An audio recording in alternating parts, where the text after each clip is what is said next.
Starting a side business can sound daunting. You might think it's impossible alongside your day job, that you don't have what it takes, or that you're simply just not entrepreneurial. But after speaking with some of the most successful entrepreneurs and turning my side business into a 7-figure full-time business, I've learned that getting started is simply a matter of following a step-by-step framework. And by following the framework, turning a side business dream into a reality becomes a lot more manageable. Hi, if you're new here, I'm Nischa. I'm a qualified accountant and former investment banker. And in this video, we're going to talk about the framework to start a side business whilst working a 9-to-5. But before we get into it, let's talk about the call for more. This is a real thing. I talk to people or come across people so often who have got their dream job, one that they thought they've always wanted, but once they've got there, they feel like something's missing. It's like they've climbed the mountain only to find that the view isn't quite what they expected. They start craving more fulfillment, more freedom to make decisions, more chances to really utilize their talents and passions. And 2 years ago, I was in exactly the same boat.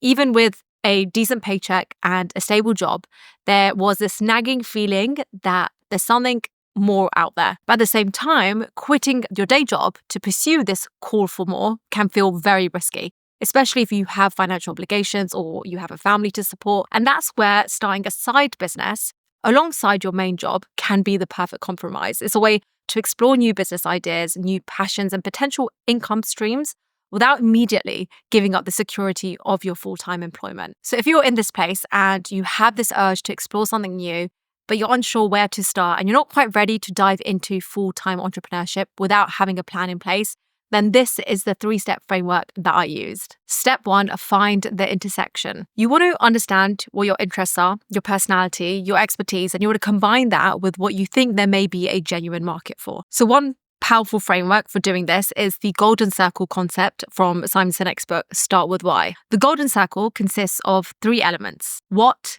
This is the what of your side business, the specific product or the service you plan to offer, the thing that the market wants. Then you have how, the unique approach, the skills, the process that you will use to deliver value. And then you have the why. And this is arguably the most important element. It's the articulation of who we are, the deeper purpose, the passion, the interests, or the causes that drive you to pursue this specific side business. And when you find something in the intersection of these 3, that's when you have a side business that has the potential to really take off. While doing something purely for the love of it is great, the goal with a side business is to make sure it's financially viable too. So think about, can I realistically turn this interest or passion of mine into a service or product that people will pay for? Is there proof of concept, i.e., are there other people already making money for this thing in a different way? The key here is not just to come up with one idea, but a list of ideas that you can potentially try out. It's almost guaranteed that the first side business that you try may not be successful, because the beauty of starting a side hustle whilst you also have a full-time job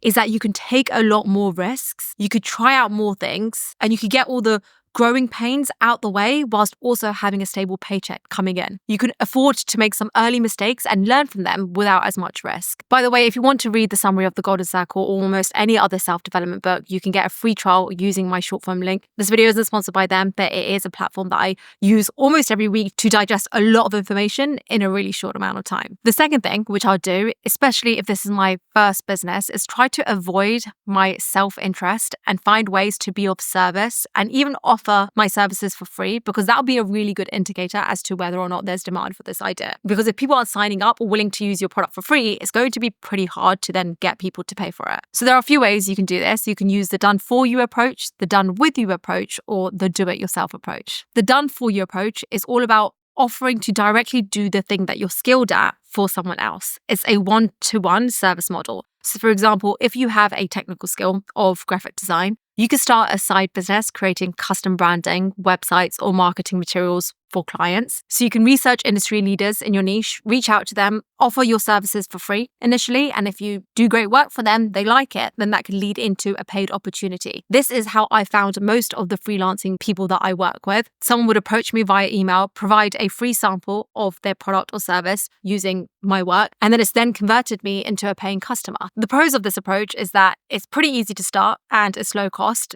generating income from your expertise from day one without having to build a large audience audience or a product suite first, and it's a more direct path to monetizing your skills. The downside, however, with this done for you approach is that it still needs to trade your time for money unless you're hiring people to do it for you. Learning the good skills in the first place take time, and it doesn't scale easily. Then you have the done with you approach, and this involves more of a consulting/coaching or teaching role. So instead of doing the work for the client, you're guiding them and helping them do it themselves. So say you're helping people with their financial planning, you wouldn't just go to the market and tell people to buy your workshop or pay for your service. Instead, you may offer something for free, a free webinar, or you'll give a talk at an event which has the customers that you're looking for, or a free lead magnet. And because it's free, people are more likely to sign up for it. And that way, you know who's interested in your product, you've validated your idea, and you know that there's demand for it. And once you've tested the demand for your offerings and proven that your product or your service has value, then you can look to scale through strategies like paid ads,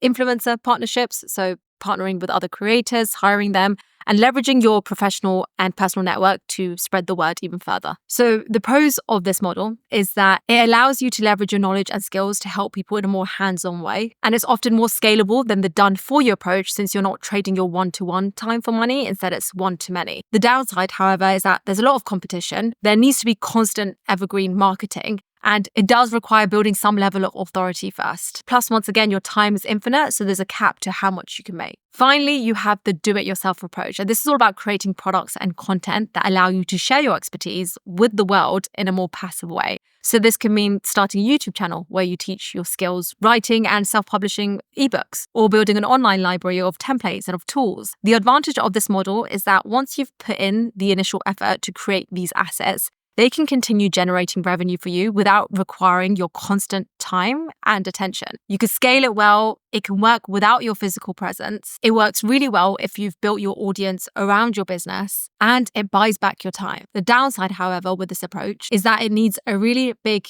initial investment of time and energy, but it's also the approach that will likely take the longest to start making money from. In contrast, the first two approaches, the done for you and the done with you approach, these methods still require trading your time for money, but you can make money from them faster than you can in the do-it-yourself approach. And then this leaves us to step 3 of the framework. This wouldn't be a personal finance channel if we don't talk about how to manage your finances around this side business. So relatively early in your journey, you want to ask yourself the important money questions like, is this something you want to eventually pursue full-time? And if so, how much do you need to make money from it to be comfortable with that transition? So when planning my side business income trajectory, I did a deep dive into what my fixed monthly expenses are, things like my rent, my mortgage, my bill, my loan payments, all of that. And once I knew the minimum amount that I needed to cover for those essential costs, I knew how much income I'd need to generate from my side business to at least match that baseline. And I told myself that I won't pursue a side business full-time until that side income was covering 100% of those fixed expenses.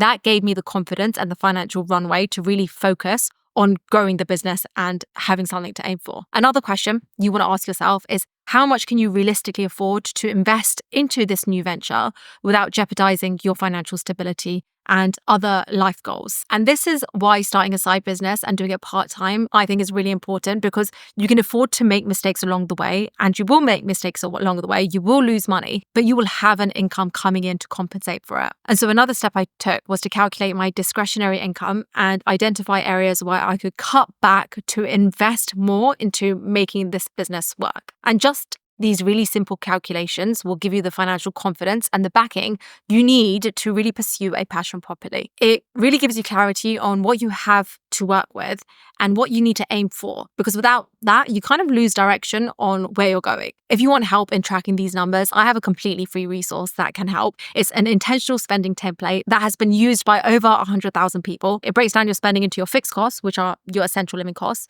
your future costs, i.e. your savings and investments, and your fund costs, which is a category of spending that you really want to analyze and see how you can reallocate that spending towards your side business. It also comes with a video on how to use it, tips and tricks on managing your finances, and a breakdown of what to include in each of these 3 bucket categories. Completely free, a link is in the description. So that's the 3-step framework I used to approach starting a side business alongside a full-time job. Thank you for watching. If you enjoyed this video, don't forget to subscribe. If you haven't already, there'll be a lot more similar videos coming up.